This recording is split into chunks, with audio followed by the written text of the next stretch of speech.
Abo nunsia.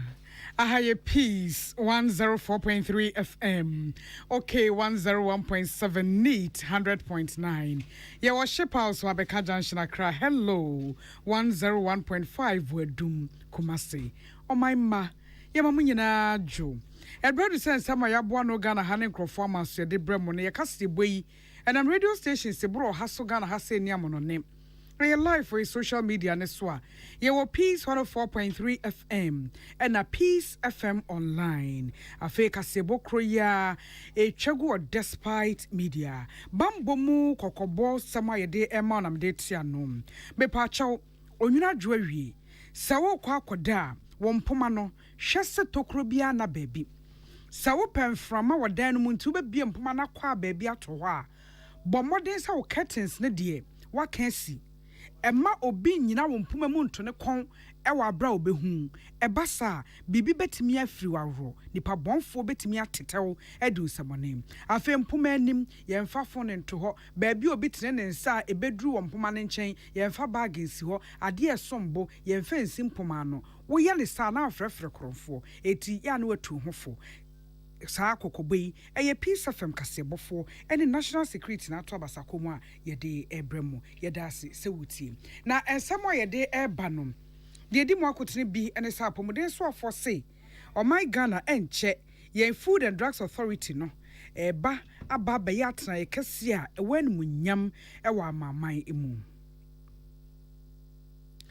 Oswa for shensa senior odmankmane ma odi adom yenso de ato dwa se ewiase nyina kwa ye hia na ye hia se eti ehiase eduaduanua ne bi ehya nan. The world's forests are depleting at an alarming rate. Na edom kuma wa Ghana mrahye bedwam se aban duebo sika wasa Odema District Assembly Common Fund, National Health Insurance Fund and a Get Fund enkoi aden. What are they going to do? You've been voted for 2 years. Oh, you've not been able to pray.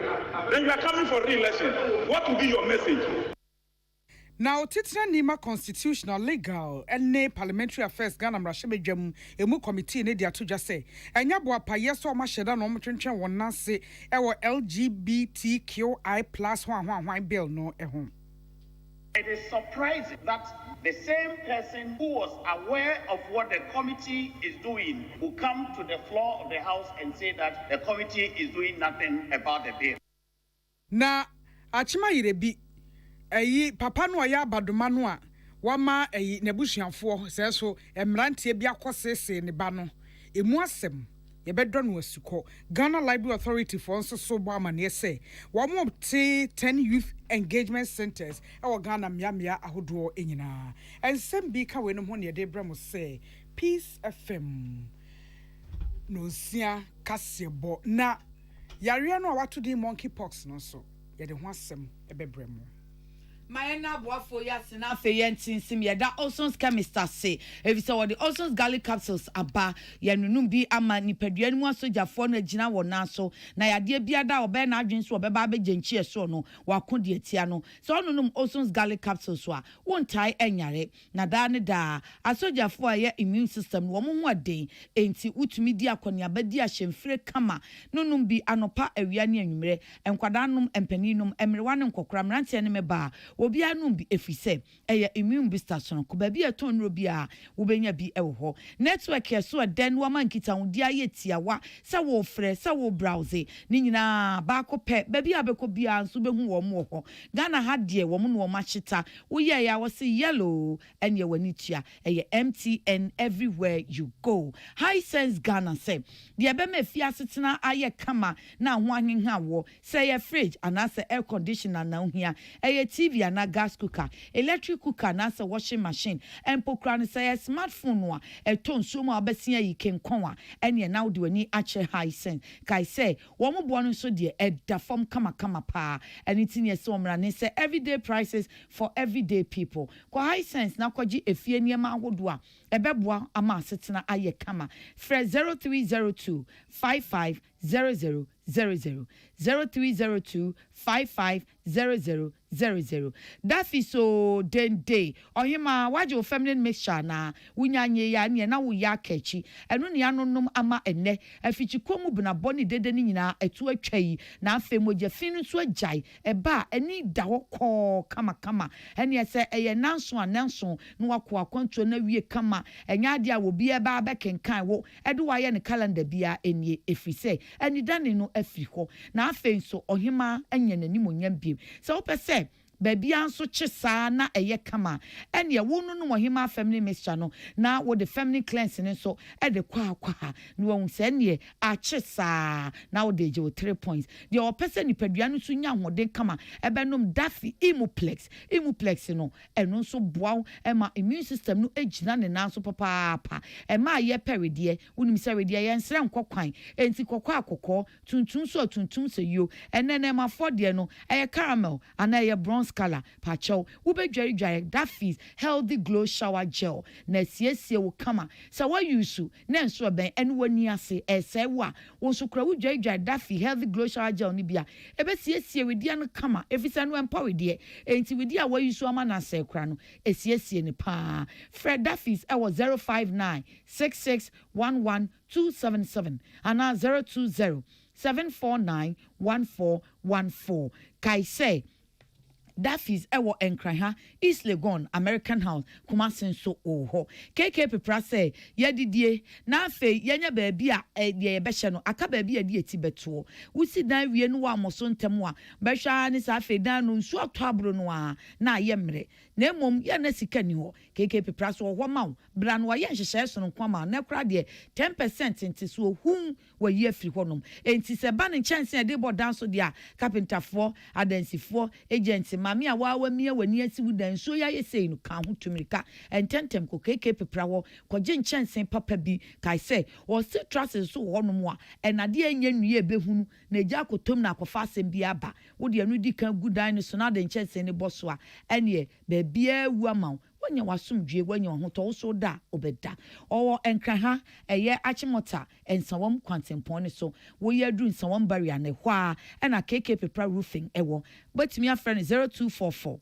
912 100 0244 912 100 and 0242 662004 Womadaroma ene de kasebo no bremo na masomfo anwumre yi eye ya konama ena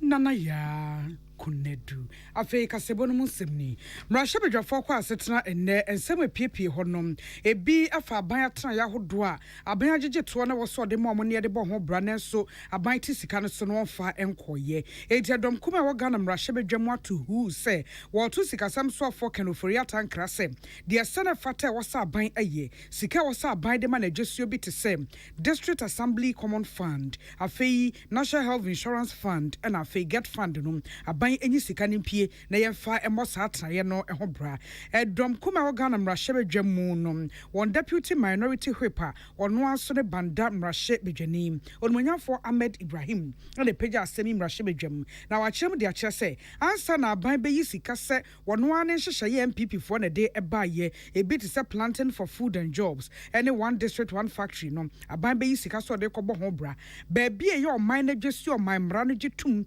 ema ye bo ho bra kane yes fund miensa working district assembly common fund national health insurance fund and I get fund no abanyi says sika ntua wo ka ansa and akosha ne planting for food and jobs and in the one district one factory now we see here ka say sika atia kema wasa aban de ma 2 billion Ghana cedis won kwate aban yi sika ne bi dia ma wo de 100 million na aba na se ka hyem 2 billion na wo kwa akotua bia 100 million de eteka ne so say. Why are you concentrating on your flashy programs? So, Speaker, I'm saying this. There were 169 members of Parliament on the majority side. The whole of this side was covered by MPP and MPs. Non-release of this Assembly Common Fund for them to perform in their constituencies. Their number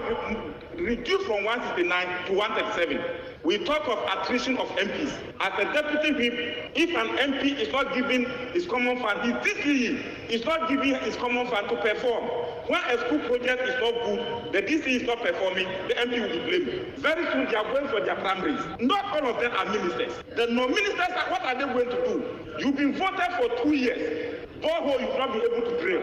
Then you are coming for re-election. What will be your message?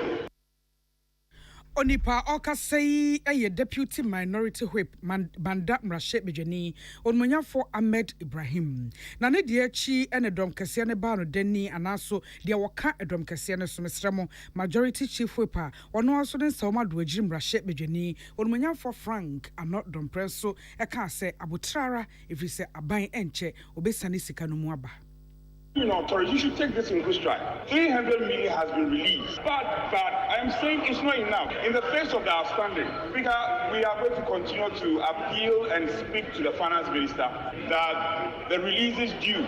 especially the Kwesai and the statutory ones, are released on time. I can assure you, as always done, we gave you assurance that the 25 million goods and services was going to be released. It was released. We assured you that the 50 million NHIS will be released. It was released. I am assuring the House, on our side, we will do everything to ensure that all the outstanding, including the list of the DSCF, is released. Rest assured, you have no problem.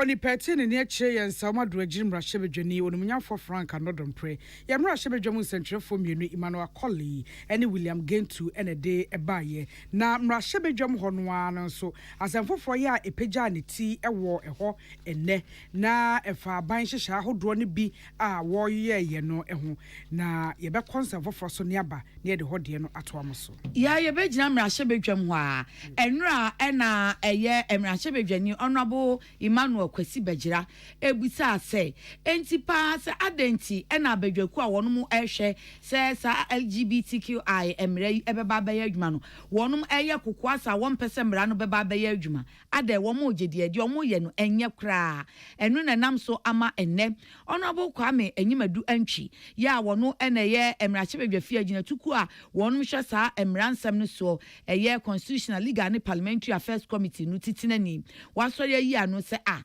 na edian na abedwakuo ni wo efa sa amra hu wo mu ni bibia ti amra no enti anya de wo beboa pa ayi wo si akwan ana kokwa sa bia da se de be ya sa LGBTQI emra no emma wo si ebre mu kra no wo mu gi omanfo na dwenche no wo mu susu ye etie de obi anso pese wo ka fa ho enti de wo mu ka ne se public hearing no ye eti asmesi ye eti obenten akuakuo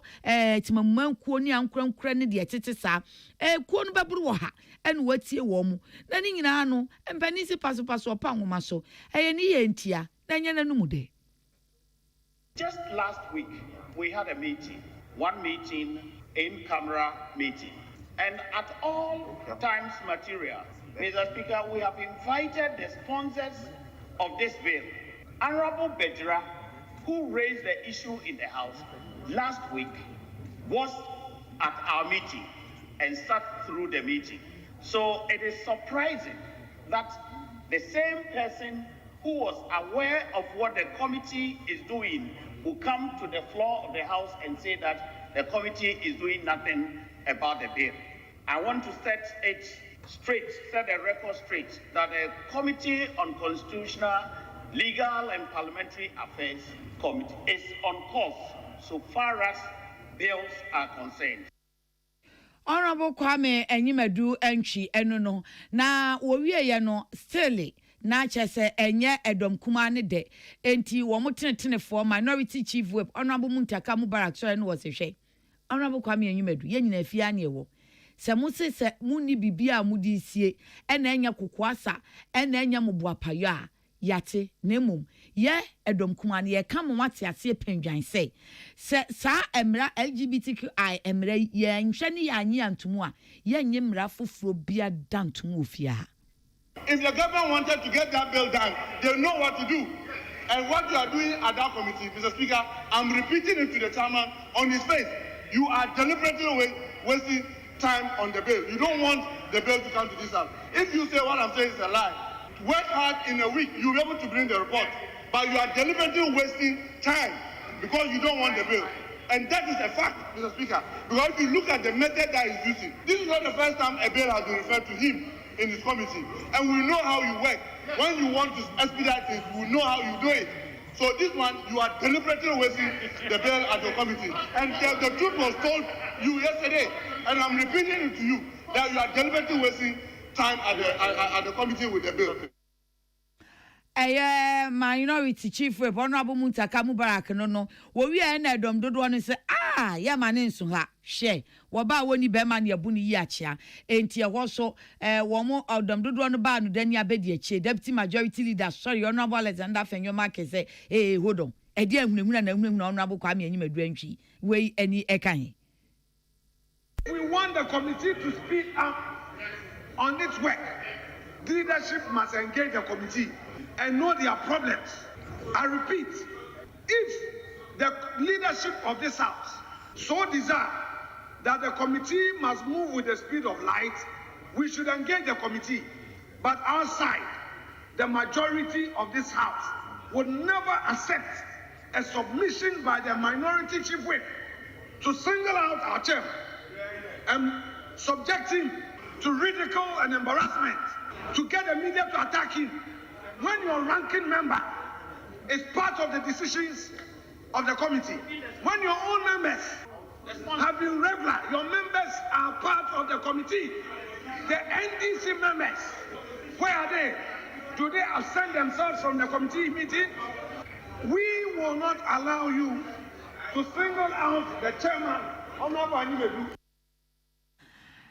Deputy Majority Leader Honorable Alexander Fenyoma ena yetenin ken na amaniboy yenua bema William Gentu ene ne bra panyin Emmanuel Akole ena di film achebedwafie ba. Na de omsade ba ye bi ene se nyame adom afia de ba June de to so du eye Green Ghana Day da ye duadua de ahyenua no a ye hino de ye bu aguo de ya se no no anan eti osofo hwensase any odmankoma ne ma odi adom yeso Samuel Abdullah Jinapo honorable wakomra shebedwam hokoka ho asem na no odi to dwa se wiase nyina kwaye ankebo amansan ene adasa ho ban ne yase no na so ka ka wani a sima ba ko bia asasetam eka ne be se wo ha aduonum 150 acres ena eso kwaye yese no wiase na je so hwa eda bia yeto din se enne no se ye ka asase yanka ye kwaye bedom yen ba bia nnua sisie na nka bebo ye ho ban Yebu ase bese eka no empem ahenu 200,000 esu nua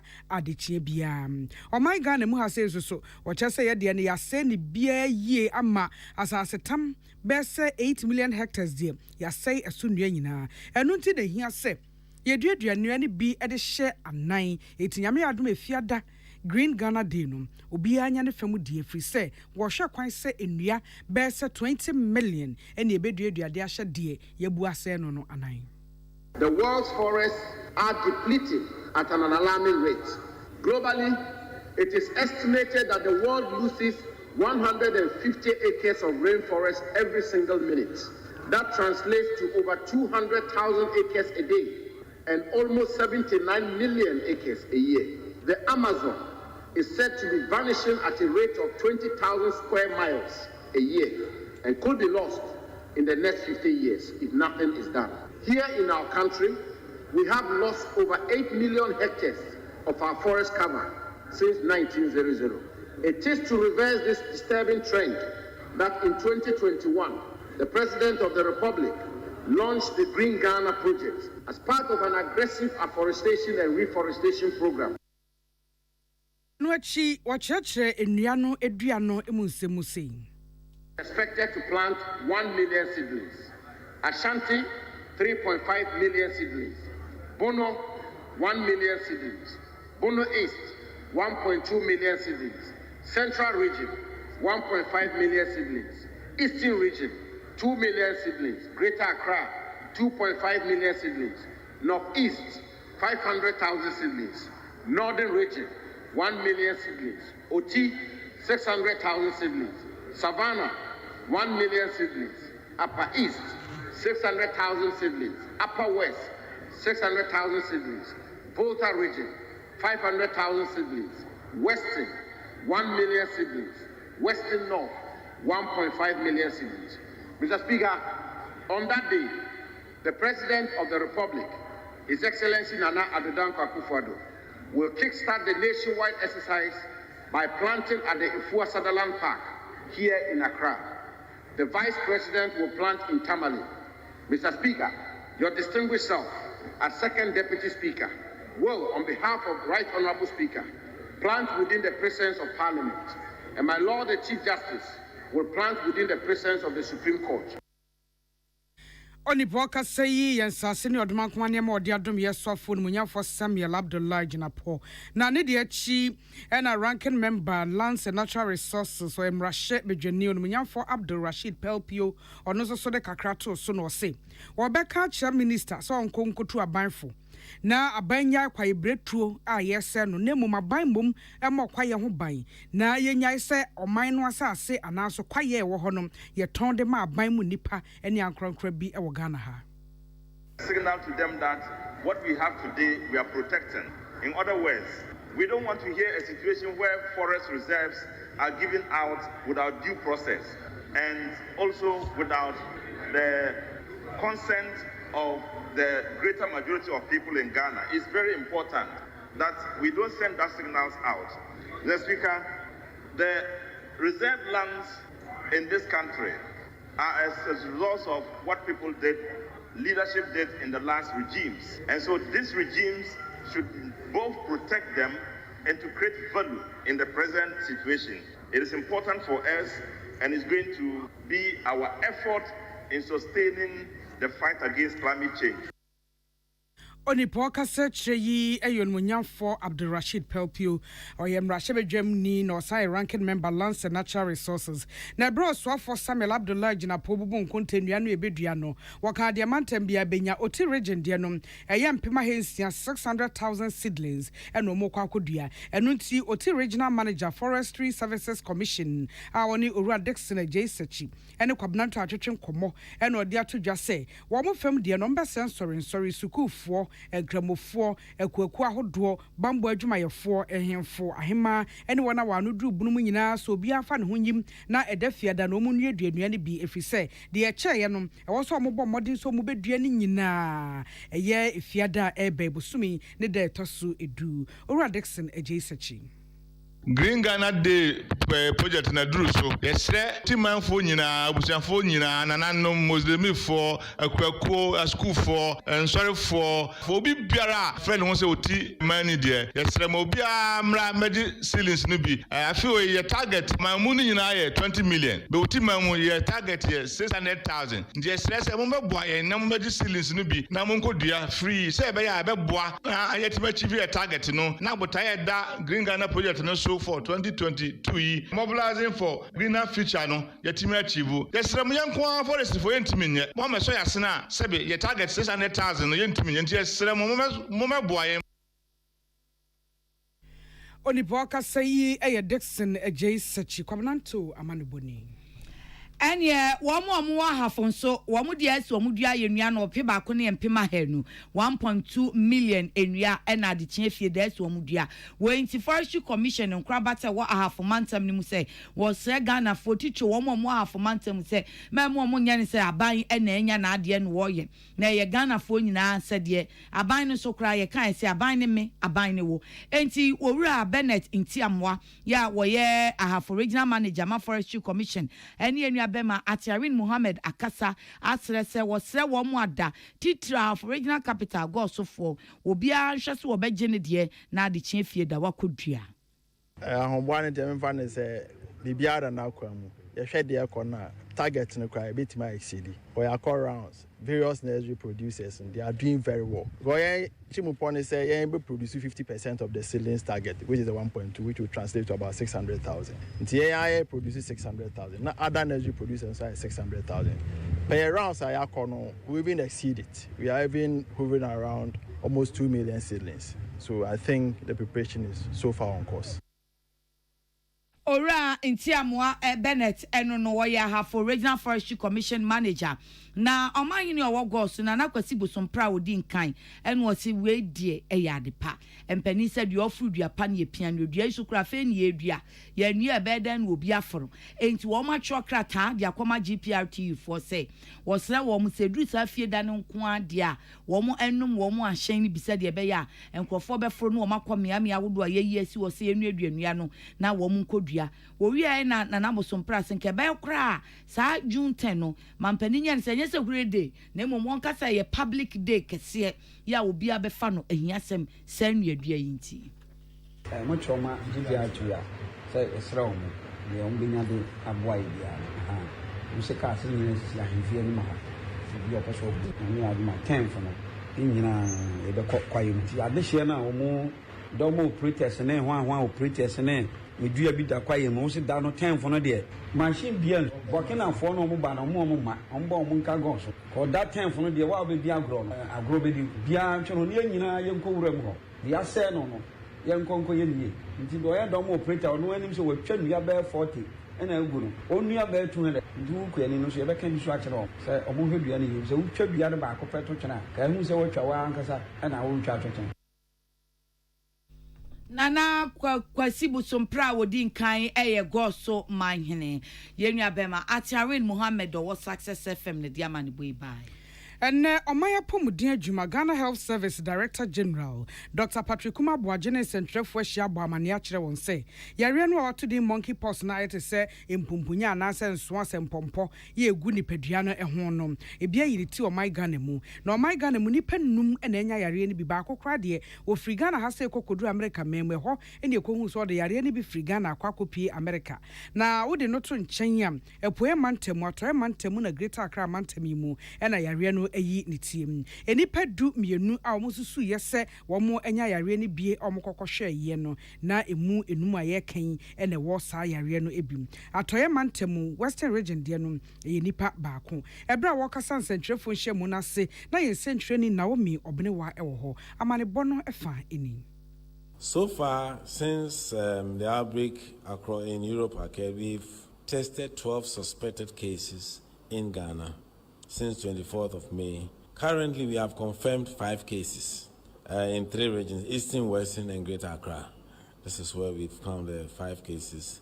No deaths has occurred among the cases. One of the cases has been recorded in a Ghanaian who traveled to the United States from Ghana. So, I picked it from here. It shows as fever, some swellings in the armpits and groin with the lymph nodes. We have headaches, muscle aches, and general body aches. That's how we went. And then, of course, the rash and the blisters will appear. That's how monkeypox is. That doesn't mean that every rash is monkeypox. Dr. Kumabwaje sanso chechi mu se vaccine ewo ho se etimi boy ho pane de hwen no na ba bia ye dridi ehia se ye Kenya asasunsum no na ye sha ase bobo ye ho pane e de boy ye ho bantia yare no afei wo se enso bia begu nwonran prekesen a emfa pen koto aduro ntete bobo so bomode ko report wa ya sabia. There's clearly no treatment for monkeypox. Fortunately, it's a mild to moderate case, and so especially the West African one is mild to moderate. So we only treat at the symptoms. If you have fever, we give you something to bring your temperature down. Body aches, we give you some painkillers to bring it down. You must make sure that the skin lesions are kept clean. You boost your immunity through adequate nutrition, hydration. There is a vaccine available now, but it's currently not available in Ghana. I don't think we have reached a stage where we need to call for vaccination of the cases. So prevention is a key activity that we all must embark on, and also early detection and reporting if you see any rash. Onipoka say Director General Ghana Health Service Dr. Patrick Kumabwaje Naomi Obenewa manebo eni. Apomudin semuna nhwamudie kase bi akoso ewo Ethiopia hinkro Addis Ababa African Medicine Agencies Bureau AMA fo nhwamudie kase wo mu kohwam wo mahwam se Ghana so afo hwa apomudin wonsem so no ne mode mo so ani wa apomudin ene ne ntotoe mu pa enu nti wo mo eto abayi no se wonye wo mu titinani wono ene titinani a wodi nkan kra ewo sa wo mu nhwamudie a ekoso no ase na honorable Kwaku Agima nu se sa titinani a yede amanwe eye Ghana dia eye Ghana dia che se ebeboa amadwumadi awodo a yedi wapomden kwanso no Ghana ani monyam no ase apagya akonkan wo se adato yi aman awodo a wo mo eku a eye African Medicine Agency no emu no se Ghana ha FDA fo ye hwehwemu wo nuro bi enuane bi anonundie mu anabibi mu wie a na sa wodi free Ghana ha ekosa aman ne so a wokodura ehwo no ye nsan hye wo se chinchin ache gisi enso aba ye mamu no wo san beje nkrata a ye pene so se beton unro no ha wo mo ahu se Ghana ya pomuden hyehyɛ ne niema no ekɔ nkan enti saa di biresi wo titina ni no de emfasode a edi bi beba no eno waka kye ne nuanu mu a wonum ɛyɛ asoafo mo hwa pomuden nsɛm so ɛwɔ Brebre mu ha se nyinaa sɛ adwuma de bi wɔ hɔ paa enkanka ɛfa ɔmanmanfo no apomuden wo nsɛm enti wonum sɔre waka na wonhyɛ mu kena sɛ de ɛbɛyɛ ɔmanfo no ebenya apomuden pa.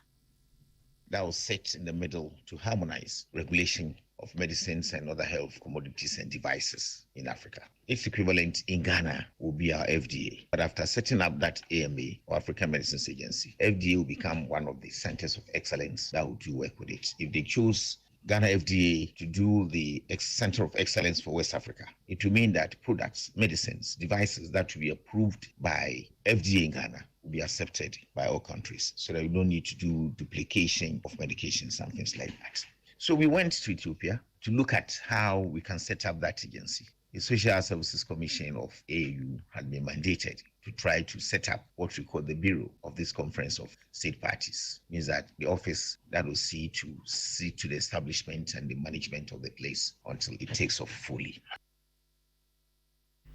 Honorable Kwakwajima Menu Ghana Swafo Shapum Don Sam Swap African Medicine Agencies Bureau Womo ato abayi ni se womo chairman na wodi nkan kra e na yete ni nkan yenu abema Pius Beidu Bansen e diamani boy bai. Mpoho District Director of Education Ura Isaac Opoku dia district dia to about him say emofra ngumeso jai de bo akyerkyerefo ne school mpanimfo nko ana ban so a yebedi edok no kwafise nansen abrabo pasu bambo ne ye yi ne tie nom ehia sa abatan nyina som bi na emofra no enim de pe ene wo montete no eye wonsom ebro ne ensentwe ne apia dan ko kasa no na wo kasa de afa enesu bantantan ye yi ne tie ene se de abatan bi susa akoda no mitimi school fees ana mitimi gya ne kwama ne ko school nko ade a nurse de aka bia ya akyerkyerefo de aka bia ya nwumasua tena ye de aka bia ya aban wose da bi ye gya ne sa pa ade a damma bi ye bedi edok no kwa wode asem yi to dwanom na adwumaku a wato di No Palm Ghana Limited de niema hodo ye beboa bi eye nwo any a day mass second cycle institutions afei nursing training schools here water mantem honum na okaka wani a enya nwoketoa ene ode ema ya ebeboa ama kohomabo anaso edidie mu nsem e wo schools ahodo agina yie. Development of the individual. Any academic concours. Yeah, education can be graduate muse academic concours. Any academic. Akolani school your hidden curriculum and everything obviously. Akolani beba out no oh akolani we dey atiteno and I say wa first school. It's only academic. Akolani suba even in 90 and ka sample no. It tells a lot. And just say obi at me boy. Education will be every part of the world. Abankwa cannot do after the child is coming from home. In Kana book we or when we were growing up fear school. I don't know so what kind be a fear school. Until fear one row schools one row, I buy one row so that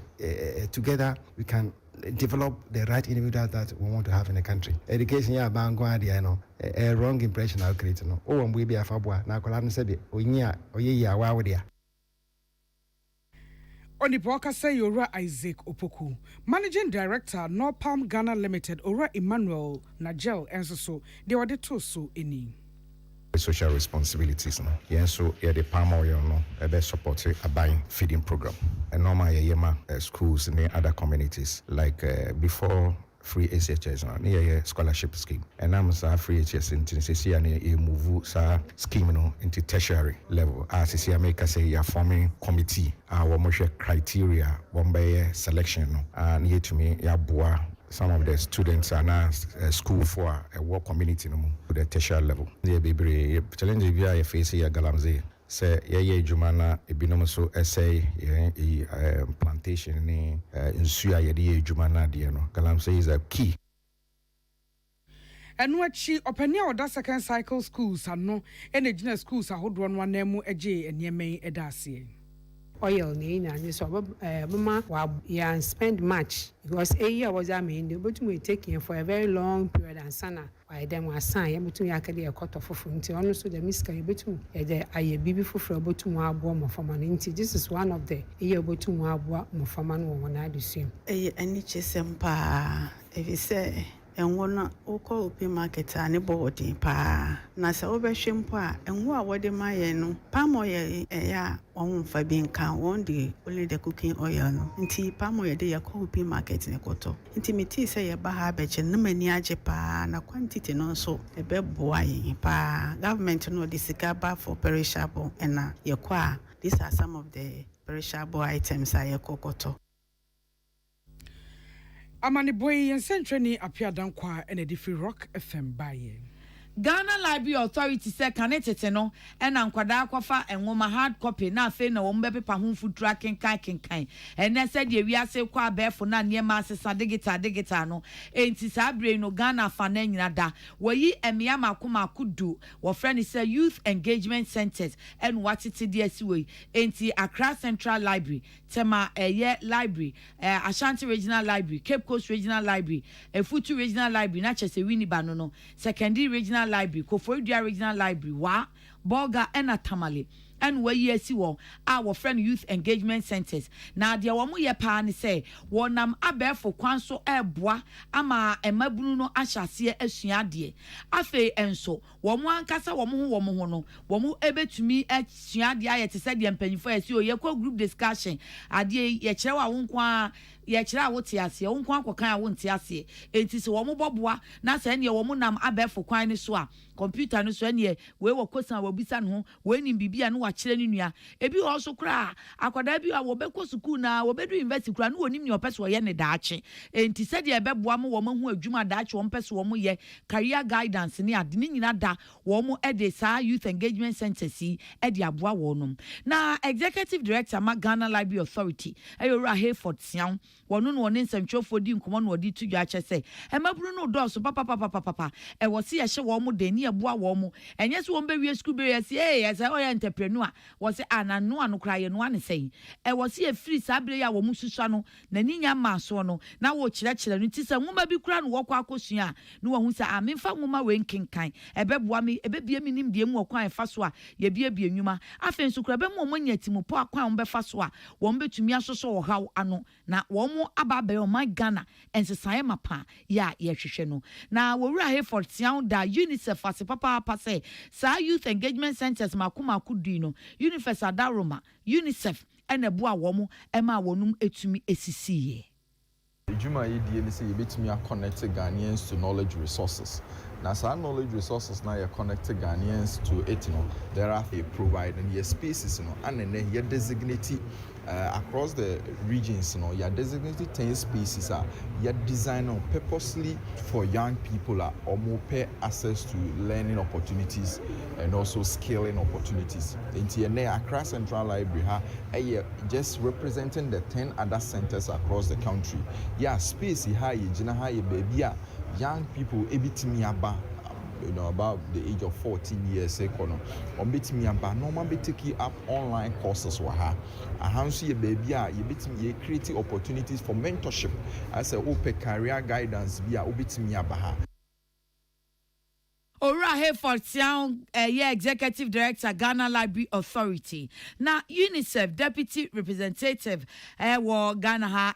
Ora Fiachara Makasi, and was say, Kasa, womo any Ghana Library Authority atuni nyina ne say, womo di Ghana emebunu echipa, said that emebuni womo ebetumi eden sesaye pa abre wo my Ghana. Na enu so bebe mu a enam womo de tua so, ene ntete a wo benya no wo nsa no, enu anti ena woni Library Authority ato sa kese, na wa hye womo kra hye womo kutupa so ama womo aye omamma pa.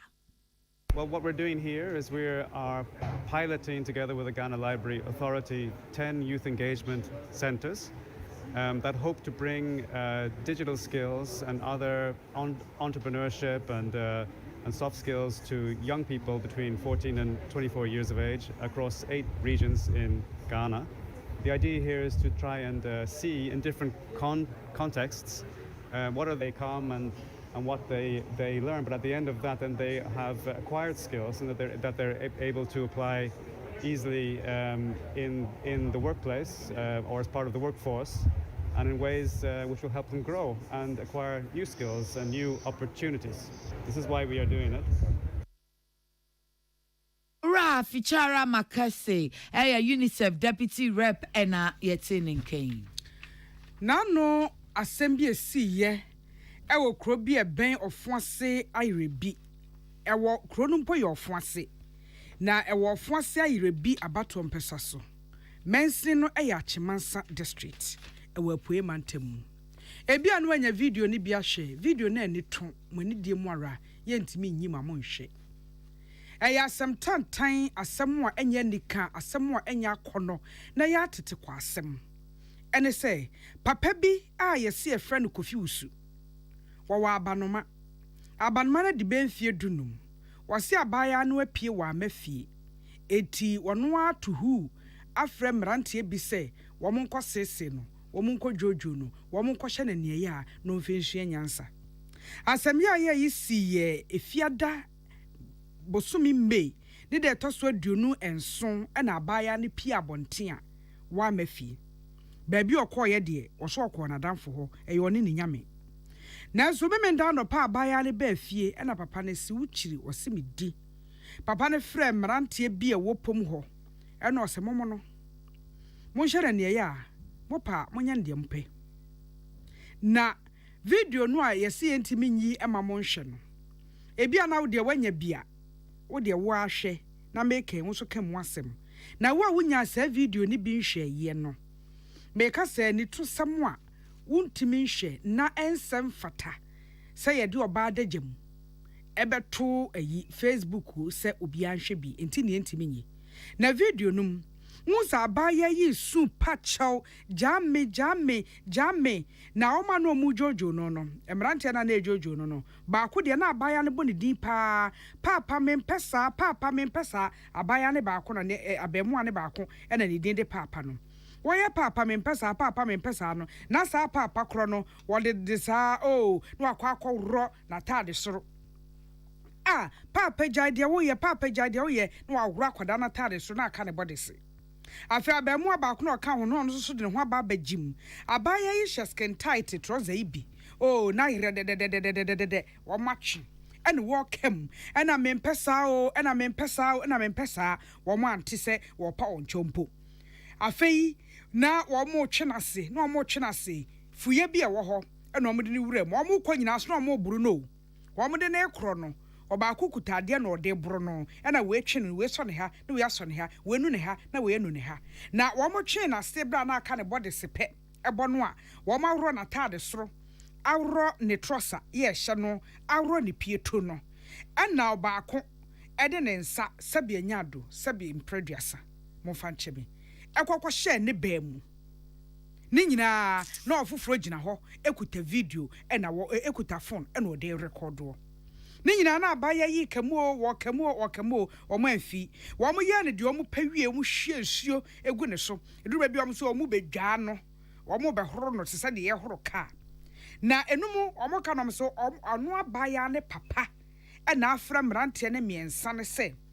wo mo nhye ne ne yade ba ko ka kire ne se wo ya wo mo be fa no se ko ma kwakra mo fa na ko mu gya ne bro emrante miensa no mo se abanoma ya ye ne se ne yade ya ye mu ne din nanso papa no a ono no ye agya no wono na abanoma ne akoda yi Kofi Usu no emrante no ye nyina no mo ka wo papa se eti wo mo kyerɛ sɛ papa no ono aba ye papa no ene se wo mo hyɛ ne ye anti wo mo mpo epɛ ne yie ene sɛ wo ma ye ne sa abɔkɔ no na ko ma ne ho kwan ma wo mo ne no daide a enke bia nkɔma amboro na nuru ba bia wo mo eboro no ehwie esugu ne ho ebo na de gya kwatere kwa ewro ye ma ne ka ne body senko a asɛm ne siwie ye no anya akoda ne de ena ɔkɔbɔ ne wo fa amane na ɔkɔe no wo fa ade a mrantie papa ene abrantie sɛsɛsɛ ede aye mini na ɔmo se me papa ene hye sɛ wo mo emra emeye me sa abone no eno nti papa no apagya asɛm no ede akɔ position na sɛ de abaya ne kyerɛ mu kyerɛ no no so ɔka ne ni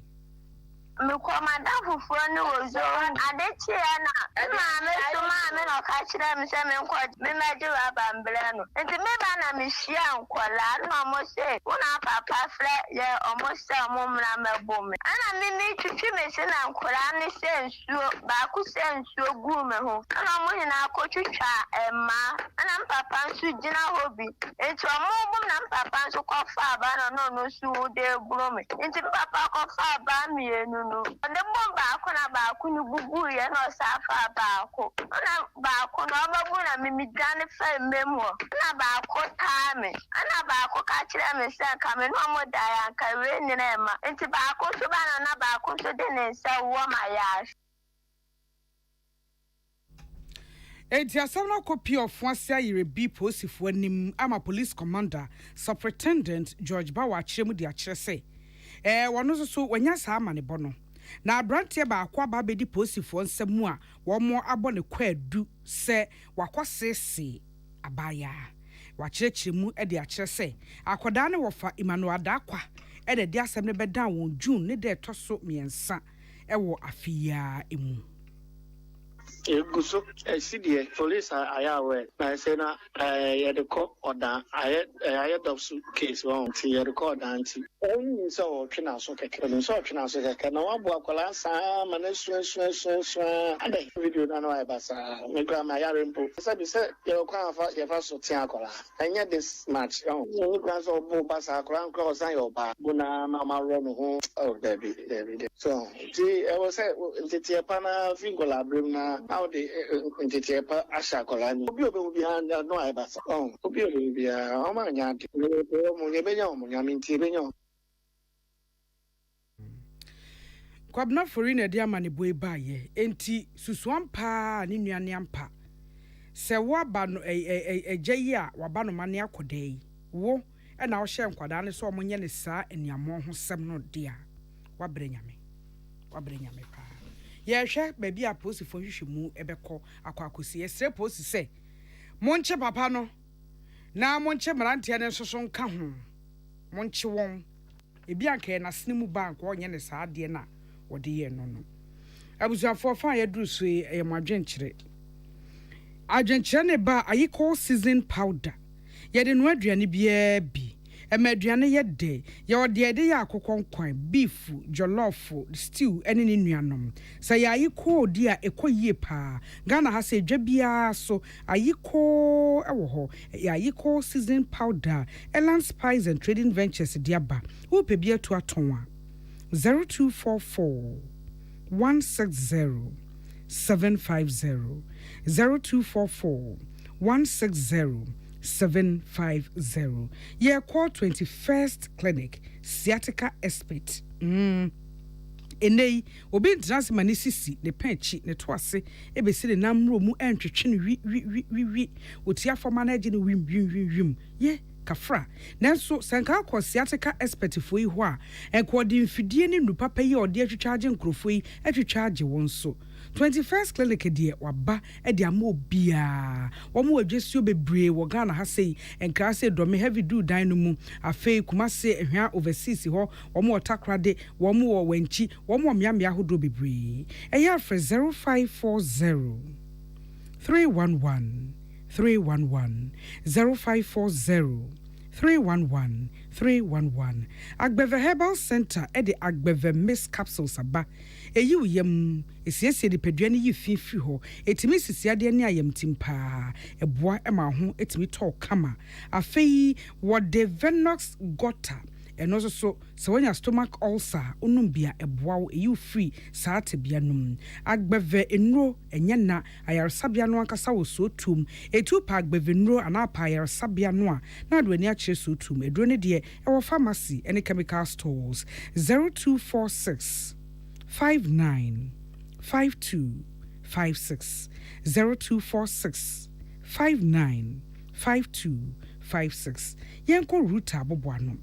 what the ruta mixture ba Ruta Thai Tonic and a Ruta Live. Ruta Mixture near malaria na said 3 dear drew. Ruta Thai Tonic and a deco typhoid and a Ruta Live so ye feel the pedium a detoxify the panic kama na boost to immune system and wajna brane and yana our pharmacy and a chemical stores oka Ruta. Mame pharmacist and also mame druggist ebe amount. Imboost herbal ni a number 1 immune booster a sanmani post in your drew. A drobia would dash a wonum and amo yari bintino. Wonum imboost to come a boama yarasane bantempa. Imboost a boa boost immune system non and pediano and what do they could tell wa ayekasi. 0246 208496 0246 208496 Kojak Oral Care Wobwa ama yenuma daho se Kojak for aye charcoal toothpaste eye bidie ya ye de twetwe asin ye de ne pa fra twetwe asin eboa ema bacteria bone de anum kankan banom utimi so anon tempa eye akase Kojak Wamu charcoal toothpaste ni bi na wopem. Enye na wo pharmacy ne chemical stores who pebie to ato kanshi drug lane and our fresh 0302 678999 0302 678999 Enyuada Roma madwenchireni Facebook Live na making kind free. Mavis do say peace news today. Woni subia no wa have on totro so. Oga really won carry on seman penny na na do ne MPP aban. Mo ya dear papa for public dear aban bia no what say mo. Shesensi akra student loan e na na de yen hia bibia yen si achi ba bia. Nana mo wa ya dear pa. Nana Kwame Pasco nsawam eke mama Kate to aso no say ade ande say de aye ne de MPP here women organizer wobetumi agina animu aboabo amano anu ye pa na enu ane eye obatampa Kate jemfu a na teacher kujo tapanyina so no si na de na NDC ye chese ti abibia band bebe bia ena enyo enu so de enu no munya sa mu pese o man be kwa animu ana Steven Atuahene Steven Atuahene de no konemum Kumase esiedu enu wo se esiedu nkatia from Kumase enu wo se ade ne de Ghana for sesi a muhia NDC papa said ye be on beba be sesane ama enye sa ho hia pa Emmanuel Akulema enu wo se me de minya ho nkodua nua bia enua na ebi mu agi hu sika die no ena me na me nkodua minya ho nkodua nua bia Memene daba Kwame Pasco de Ahenkan Daniel Kwakuni pa tete wutu breku enu ose ye pamuche wo ye sremu pa enua no de wo mudua ne dada no enu akwa akosisen enua bi wo wa ye dua be mfie wo hani dua yinya hwe ahodi wom ema nwunu kama enso ne yatwa ato agu na yatwa gu wia na afi musanse ye nkodua foforo ayi na amum ye ese adwuma no Hail Salasi patriotic voices go so and was he breaking the 8 in the enya fenening is wokekyo eye adwuma nkasa na eye adwuma den enya sa ye besere ya no nchemu DJ Omale ni wayosi wo go so and was NDC de said daye no wo no mo so se wo mpese wo mo ba ban mu Ghana for remfi o na mo ba se mo hu kotokuo na mo de kurashim ti eda na Ghana for sama mo kwanse mo medi Ghana so Dr. Babazamo master planner Junior Kentampo no say ememu amiensan ya anya ade eja no so ka ho na nti wo eja wo ntumi ntia wo ba wo kofre wo bi so ono no wo metia wo ba ma we die child right for human right for no way momra mu enu wo mu hia mo efisa asemi edibone papa Kwasi Salasi se me hwa mo me wo Somalia ya yenim ya na ana Somalia wosi Somalia we wo bedua ayu ene we die wa ba fie pe Azeman Azeman Ventures Chronom and was media me catch opinion leaders ya mo Ghana ha say your constitution no die awe na ache anu akum momi anhwane ensa kire mu momi anhwane ensa kire mu ehia nsesa ya ankasa fantastic over for so sehia sanwene so no say media na nsem bi ya me nwanwa se nkwada ti nua se pa ehia de ye wo mo se mampani na na ado ne na ban transform Ghana transform papa ben transform so ben media nkwada ti nua se hia de sa MPP abano na me de so bobo no onu enam de so bobo no Veronica de se me wo London me tie mu na me sanhwe mu bodwuma Romeo Circle say ya nana ya mehwemu efri adanse kodwon kwanta aban no wo bo adwumaden papa de aka ne say Ghanafoɔ ebenya abotre amano na niema besisa bala mi Patrick akomadan ene wo say Ghana FDA ni de wo mo bo adwuma o wo mo bo adwuma pa wo mo nyire wo mo no wo mo ni enna ho na said ye be ya titiro enkwada yi a malifoɔ mamu ya wo mo ni na monten so ye aduro ma gani aduro yi maami aduro wo ho saade aduro wo ho saa aduro wo ho aduro wo fo no wo mo hwehwe wo mo efisi wo mo nso edi nsamone eton no bone ma nkrofo mantin jan edweso do me abra ene wo se papa ya anya ade na wa sanya wasene mu bampa sa wo yireba na wo yireba na wo ma ye ne saa no enu no ani ka sei enka hu se nkwada no kra wo mo ya ababawa no basabasa no enka mo mra na he memo ye me anam se mo ntia no na munyai na mo anya bibia sa papa na anya de Robert Adan wo se Ghanafoɔ nyina enua no yedua anya baakofo na mframa no befa ne ho enti ade kye fie da obia mfa ne ho nhyem na yentimi nua no na emye emfasodie pa emfa ema oman Ghana mame emfa Steven etu ahini die ya menhu imra atimbila pato kentampo eno se visionary leader pa etise eye mampani na nado eno de green Ghana plant no aba na fe edi ebiem ena aka ye duanua a wo de wo si JM ye de ye nya ho kra ono so ne dia wo de ebaaye ena makinkan yi abuja be jina so ahomeka sebo so atonkra yeba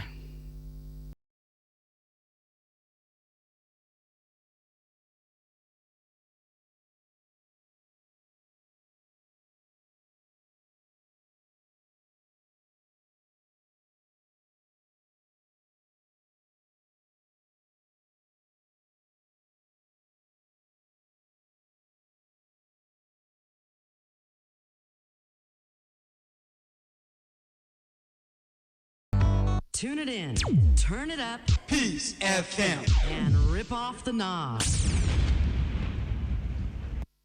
Abishanfo ya mamumosa mwatwa ya me adan ye ho akwa ba afe ye to akase bone so ye ko mfimfiri mantem wasikum odoben bra kwa mansini mu na owura set Emmanuel punyum na wohwa adesua so wo ho adato eni nkotodwegu fom sadansayem se wo srada wo mu de suku district ne de suku ho asem de so kan na agya hwe na so atichafo ho sa suku dan so eno so ba bi atichafo no omusua no kran so betena ya asem suku dan na eno so no so a atete awie sam kuni adu wanhwe ekura begie guagu akwada bi so kra na enu akwa ya asem dan na hyehyehye akam wose wo ho a wo hwa na kyese wo si afem na wo wura ho ankasa se mansine de ena ba bi o mo hye no so ase wo mo ewo kura mu kakra pom wom enti etichafo no bebre empe wokọ fi se ba bi ade ne beto no fe no wo betwa nkwansini ba ese de wo ho akwada bi so wo a sa nkwansini wo nante bedu suku a wa bre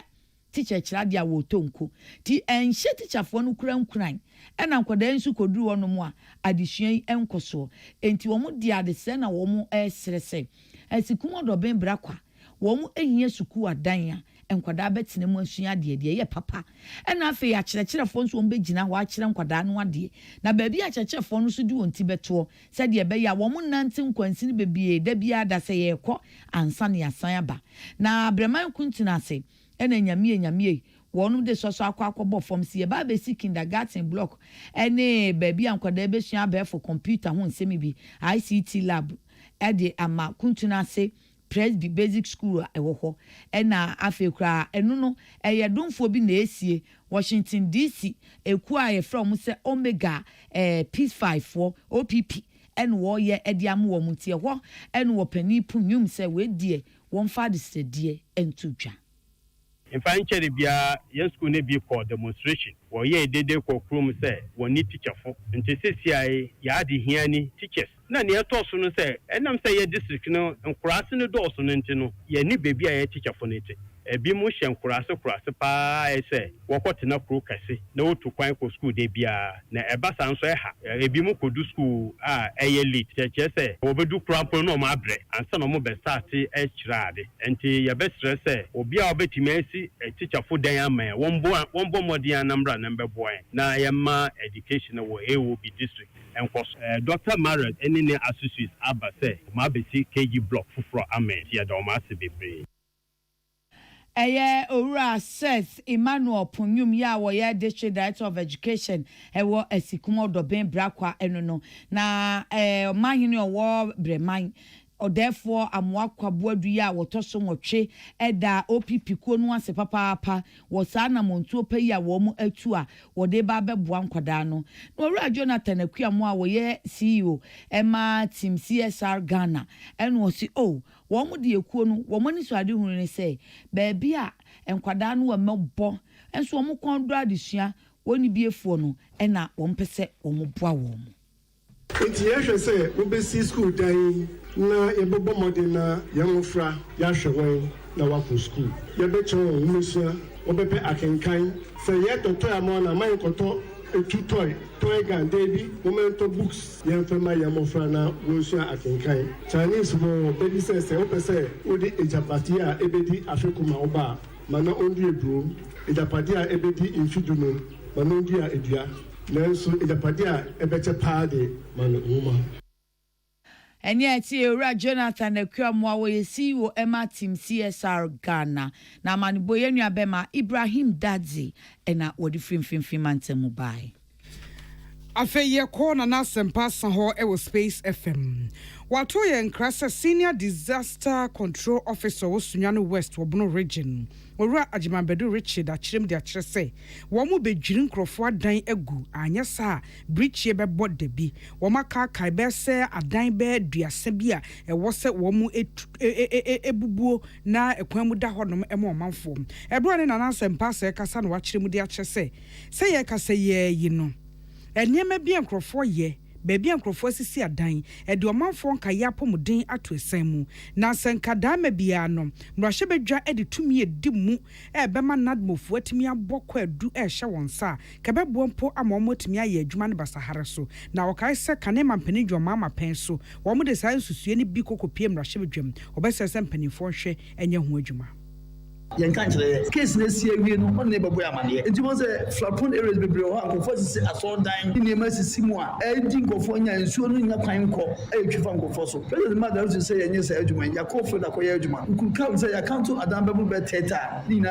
flapon areas sisi mu a ya twa pieces da officer ya say assembly be ye ho adwuma o Sunyano West na ni nyina mu no e be sra ban ni ya say speaker of parliament say they say not no nkopo so in service na ebo me nya tumi ni etimi ye adwuma ni ye se be mo bi permit ko si dai and not must be a result certificate be yajuma nam say say ni wonte no say kan country ban for mass certificate ye ni obi assemblies be so ha Brebre no wo form ndi obi aba so be bia sidan a okwa say nsuo mo say wi mo o mama no permit no 2 years ka so be say no be to me fans e dey in assembly oni poka say Richard Ajimanbedu na eno achi wakyerɛkyerɛ baabi o mu dwura adan ne se ebeka nkrofo asori ebeka school adan ebeka hotels say speaker of parliament eboa na ela na eda ho na say ina do betumi di ne ho na kwa na check sa disaster ina ebeboa masan na nyina afi ho afi bia eba ya ka ho asem kanka pa ewo mu na meka cho say na mpanyin makwan na enje ela na ntum from parliament na enye yetumi na say obesi dara say oba na dmo na yekoro say enya ye mabko do bugu say ebu nkran agu a yenya sunyan ho because na the same country na yetimu oba sunyan ukọ sunyan ba ku nyama dan ho a hotels sinso mu flapon areas sinso ukọ mefe a nkramofo so dan flapon areas nkan ukọ mefe ho opposite asori bi so English assembly bi simu it is a one minute constituency and form na chance man the right na oba de bo wiasema e da bi of fast so ni mfanko asase won to no e dey so there da bi e bako so complain man panyi bi so ba no otimi nya ho obeja ko akọ Richard Ajimanbedu a Senior Disaster Control Officer e Sunyano West e Bono Region. Na eraba ora yekosi Yankee aye ya we CEO da Ghana Enterprise Agency ano eno wo se emabunu muti asese ade no de ye nyina we so ha na we aso ha na atumi aboa enti na mpani se banu so a emia aban tumi fa wo bia adwuma enti won anyame aboa mu wonim de mu so a mu betumi aye mu ankasa mu adwuma mu so a mu betumi aye nsa no adwuma no baby ani ha mobetumi aye e dia pagya o my Ghana enyi obi a no obebota akwatena office na de okotena office no wo ba hwan so na beye ni sa no adwuma de no e dia ma no enti wo se aban ahunhia se wo beboa ama emabunu agina wo nanso se wo sua nsa no adwuma na wo ye wankasa adwuma eni ti no ya no wo de dwumadie bia bo se a ya de boa ma mabunu atumi agina wo nanso ebre yi mu no emabunu be se empem aduasan kono Ghana nyinada ya wo mo sua nsa no adwuma ana wankasa efiti enwuma foforo ase no en wo se aban eso wo masene aboa wo mo ne wo matumi agina wo mo enanso epronkuma dachi ebeye na ena asante mantemu asante mampon ena wode saa mfitiase enso asene offense startup kit ni bi ekoma emabu no wo no mo a wode ensem sei etudwa ena kumase no so oboasefo ba bekan ho and there has a jumadi na ya de adurafo ya de central south fo na aba ena mamponfo nso ti se wo hwa ya konkoko district ena ye de aduma no eco locals ana obi anso ensaka mboa na ye de momo across the country okay aduma na ye ne Massacre Foundation for na share aduma yase e share aduma so 2020 na de da ye ni so ne say ye be boa nipa 39,000 ti se aya ka say ya pakra cha nipa 27,000. Eraba kosi yanki aye enono na MC Yowa Sante Mampon Honorable Thomas Apia Kubi en wode to mabunu no anim se aban hyehye ya wode bua wo mu obabunu bia nsore waka no wonfa ne ho nyim we nye NDC MPP en enye se me twen na da chi menya adwuma pa adwuma ba bia ni we chen se wo ye wankasa wadwuma. Getting these machines and trying to lobby here and there. It's not every so that can benefit from it. And if there were many, I think we have been happier than this. But the government has done its best. You will not get whatever you want at the same time. But once government has started something at this nature, I think it is good. But that's what the challenge is. We are on top. MC Yowa Sante Mampon Honorable Thomas Apia Kube na ja Alexander Nyame Ghana Enterprise Agency GE Director wa Sante Mampon was Sante Mampon no emabunu besa enu aduowatwe nsia 286 ena wobenya sa startup kit enhyehyeye esomfaso 320 by we na kanipa 286 as a muka mobile 20 something and me a competitive program no as a be any sign e be so yes only reason bia go man we just in send part 286 and I target say say your support to now with machines and equipment almost in a year or more okay for now yes all other countries Japan US it will require a master's degree but US and Japan okoye obi adwuma okoye office work glance adwuma and you know they make a change to this one embrace of abaye adwuma so I mean the way to go. Ora Alexander Nyame GE Director ewo Asante Mampon yete ne kano omono asamwa amanibo enyeti kasebo no asi Ahenkan fo a mote yenkan eyeme nana ya kunedu ena ya meso mami ya kunama ya kunama ni mo se me bebo mi din na mo atam ne ma so enkanka na awiafo no na mabo mu nyina to ba ko mejido mu kutu kwe yede kasebo no mo asede ma keke pepra roofing yesi dan cruise so ma no ye fenyan munyam supreme coated roofing sheet obenya 10% discount enti kona kwaje odi sa bria yenim set steel trousers de ye keke pepra jesu adansi ne man kai ne nyina ye keke pepra wotie yen efri kumase afade mamponte kwam adentan dodo akwam wonkran ha sei ena fe dobro nsa wo mu kwam nso obehu keke pepra 0244 912100 your Daffy's Health and Beauty what your Hima Feminine Mixture ba ebo afichi krono eyi yaw ne free ho esiesie wo ba yemu emwaten kan so ema ne homne so kama afei ese nkabon free baby ba no use Daffy's feminine hygiene no ebebo kama pa Daffy's feminine cleanse no na make ho asem your shower glow yeah, ma wedie ne ye fefefe yi na so benyi e ma wedie ne tia kama hwehwe kira kwan e wo pharmacy any joint ahodo 059 66 11 277 059 66 11277. High Sense Frefro say if you near my here home appliances say a fridge, chest freezer, air conditioner, TV, gas cooker, electric cooker, washing machine, smartphone, sound system, rice cooker, blender, and any new animal. Fakukodobora will showroom if it's a honum, a 1 year. High Sense and control say everyday prices for everyday people. 0302 550000. MTNC, we there for you everywhere you go. It is MTN extra kwanye na bonkomo e bibia we hear our phone so. Osons chemist Daroma, Wamaye Osons garlic capsules. Garlic is one for so pay 1 e fi ni pedrium sisi ni pedria e mamoje dia fusani ye na akuti anyare wanom e wo Osons chemist in 7 e ye Osons garlic capsules. What the color range ba e moje dry mota for one di empenifo so won chafa ye da Osons ase enwada Roma e na kase boy baye mo adwenkyere di Aiko seasoning powder, Agbeve Herbal Center, Ruta Natural Product, Impulse Herbal Mixture, and a Kojak Oral Care. One other Roma, and the Margin Trade Baye. Yadamu Yinasi, Emma Mumbo.